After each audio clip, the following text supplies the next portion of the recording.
இன்னைக்கு என்ன சாப்பாடு? இன்னைக்கு ஆடிப்பேருக்கு ஆற்றுக்கு போகிறதுக்கு எல்லாம் ரெடி பண்ணிக்கிட்டு இருக்கேன். பழங்கள் எல்லாம் தேங்காய் பழம்லாம் வச்சு இந்த வாழை அரிசி ரெடி பண்ணியிருக்கேன்.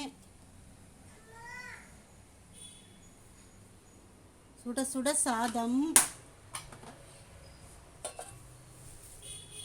கத்திரிக்காய் முள்ளங்கிலாம் போட்டு சாம்பார், பீன்ஸ் பொரியல்,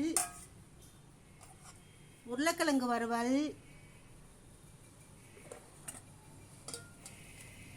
ராகி சேமியா, இது புட்டு பண்ணியிருக்கேன்,